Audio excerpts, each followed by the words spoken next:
Hello, beautiful SHA community. Our sword is our word. How will you wield it? How will you wield your sword? Do we need to be fighting every single battle?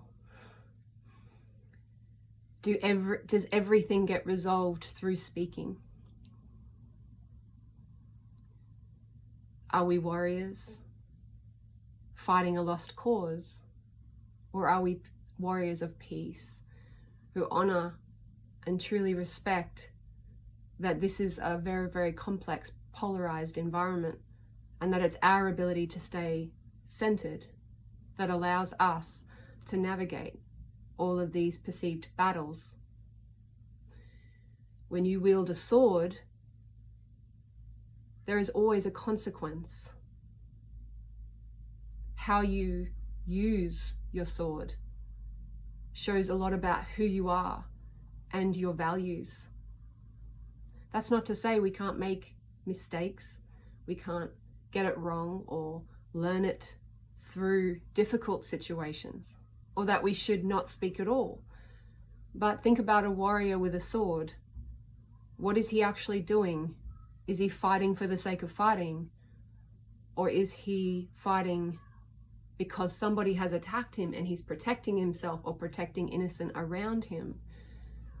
It's really important to understand how powerful the word is. Our sword is our word. How will you wield it? It's a really important question for this time. At what cost are you willing to create around you in terms of how you wield your sword?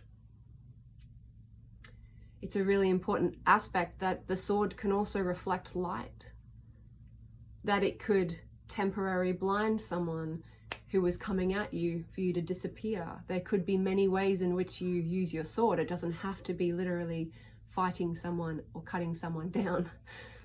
How you use your words is the same. There is such a deep responsibility to communication and using our words. And also truth. Truth is the foundation to wielding a sword in a way that absolutely honors love's language, which is truth. And some things are better said in a sparring, in a contained environment, in an understanding with a clear respect for each person, saying we're going into this with this clear understanding that we all have very different views, but we're creating a framework which allows us to tussle this out. But when you go into unexpected battles, do you always have to use your words to fight that battle?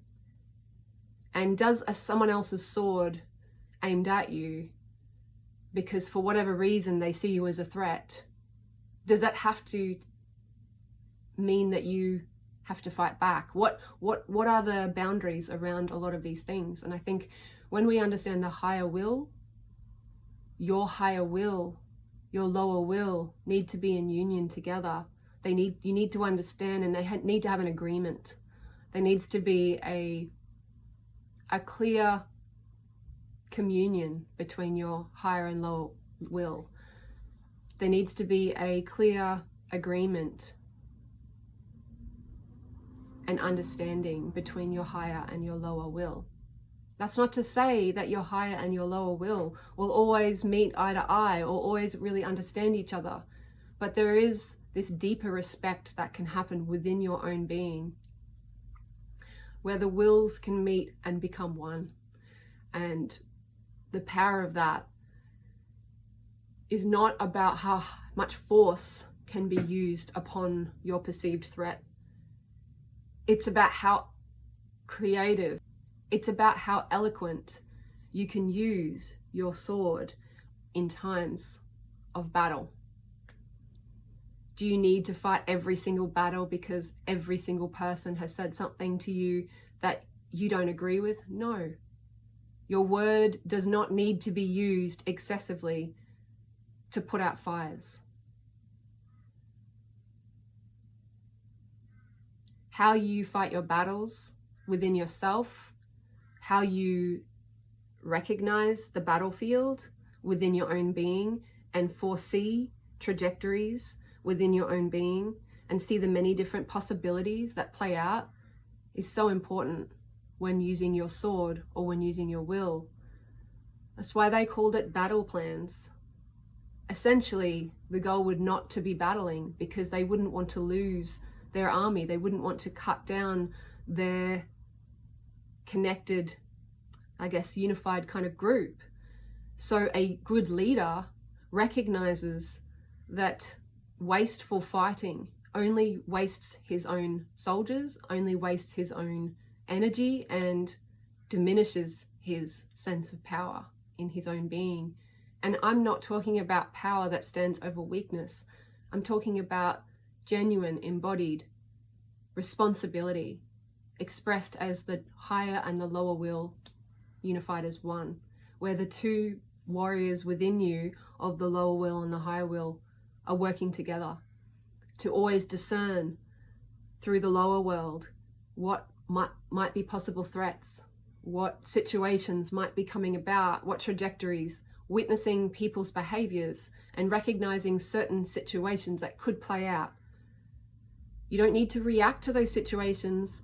You let it come to a head in its own divine timing, which is the higher will, recognizing from above, witnessing what's being played out, and then discussing with the lower will aspect or the lower warrior within you, saying, this is what I can foresee into this future timeline as some of these options.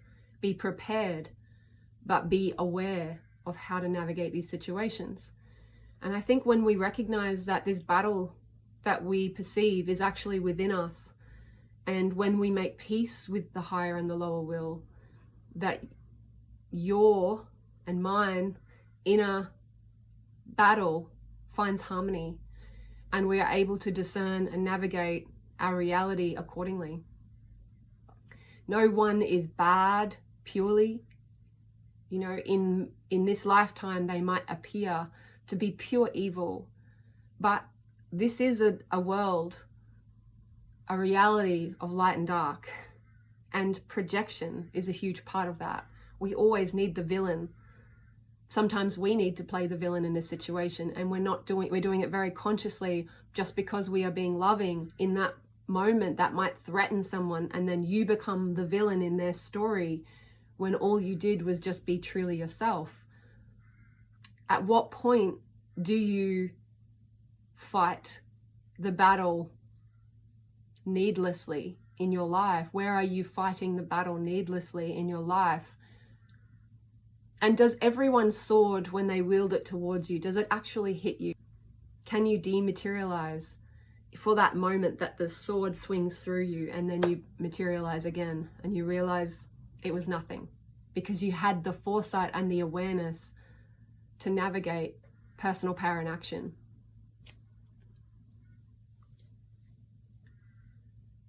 Recognizing that we are the divine will, and we are also the earth will as one, and recognizing where these two meet in each situation that we find ourselves in. Always taking time to retreat, to figure out what are the trajectories of each situation, what is it that's relevant. A lot of time in council within your two warriors coming together, and the third warrior appears, who's the peaceful warrior, who recognizes that all things can find harmony within you before they've ever been fought or spoken or even expressed outwardly. And that even if those things happen that are your worst fears coming to life, you have prepared as a warrior, you have trained for this time. This time on earth has been a time of training for us all. We are learning how to come into harmony with our own power center, and we're witnessing what that looks like on the stage of earth. When we think of life, we often think everything is love, so everyone should operate in your perception and your taint of what you think love is. but everything is love, wisdom, and power. Therefore, we have all three flames that we're learning to balance within our own being. And our word is our sword, and our sense of inner connection is when we pause, when we hold the sword for the right reasons. If you think about a battle, there's plenty of times where you could say some of the worst things when a lower will warrior within you has gone a bit rogue. Does it actually benefit the situation? If you have the longevity to see the peace beyond it, not every situation requires you to say those things or to go a bit rogue. When we recognize the ability to dematerialize, to become nothing, when someone speaks to us in ways that are not true for us, we have mastered the ability of non-attachment. We can recognize that whatever this is happening, it might be painful. Of course, you might go through pain from somebody's words for months after, in terms of time in our perception. And that's okay. That doesn't mean you've been defeated. It just means you have something to work out within your own will, within your own higher self and your lower self as a will-oriented process. And therefore, coming into a place of wisdom where you recognize, what is this, regardless of whether it's reflective of your true nature or not, what is this pointing you directly towards? What is this taking you towards? I've had things said to me personally that I do not agree with and I know are not true for me. But they have stimulated a lot of growth. They've made me let go of something that no longer served me. They've made me recognize the trajectory of what that journey was, and that was the end point, and so I could start something new. That I didn't need to continue being in that position or situation any further. That it was the clear sign that it was time to cut ties and move on. And do that from a place of self-love, from a place of self-harmony, and a place of balance between the warriors. Your word is your sword, and your sword is your word. How will you wield it? Those pauses, the silence, is an inner power. We can't have words without silence. It would just be one continual sound. We need these transitions as much as they are difficult on the human experience, and as much as they push us into types of training that make us feel sometimes defeated or sometimes weak. But those positions, you have the opportunity to get into a deep inner strength within your mindset, within your own being. It's a time to get your affairs in order inwardly and prepare yourself for that trajectory. Remember, words are very powerful. They are sound. When God came through and created our reality the way in which we perceive it to be, it was through sound. When we came onto this planet, we needed a name to come here, a sound to travel through. That sound is your canoe that you travel through in this lifetime. Your name is your medicine. That sound is what you came in on from the no thing, from the unified field into form with. Our reality requires words to allow them to have form. Does everything that you think, is everything that you think worth saying and creating form with? Are you just reverberating somebody else's form?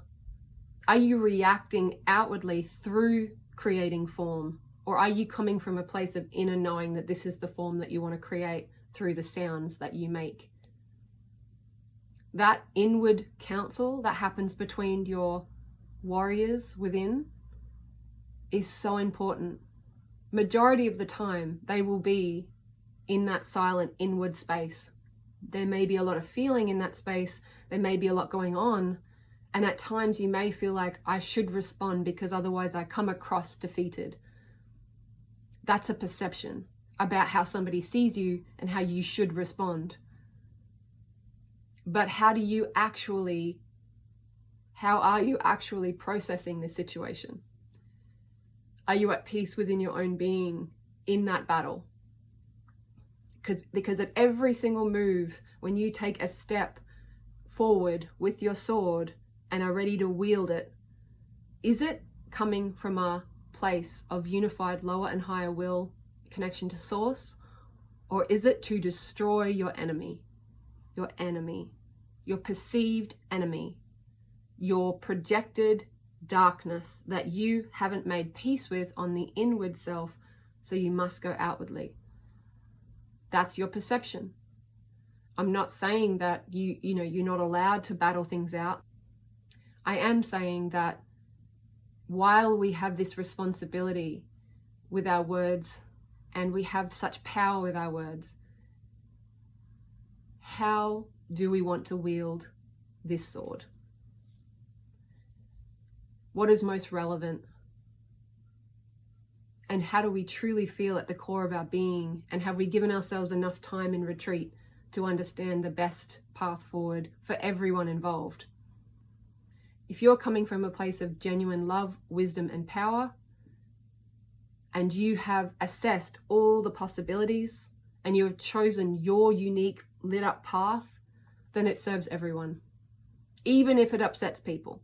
Even if that does involve you having to step up and speak words, and those words create form, and then there are certain beings that have to face a consequence or responsibility based on some of their previous actions. A spiritual warrior always assesses the situation internally and deals with all the battles within ourselves before we step out. Because this is the only way that we genuinely are in our position and our strength of foundation of being, because our warriors within ourselves have a clear understanding of the consequence of everything that is coming through, and an awareness of what is the most relevant, what is the most beneficial, the most benevolent pathway through a situation. Thank you. Lots of love.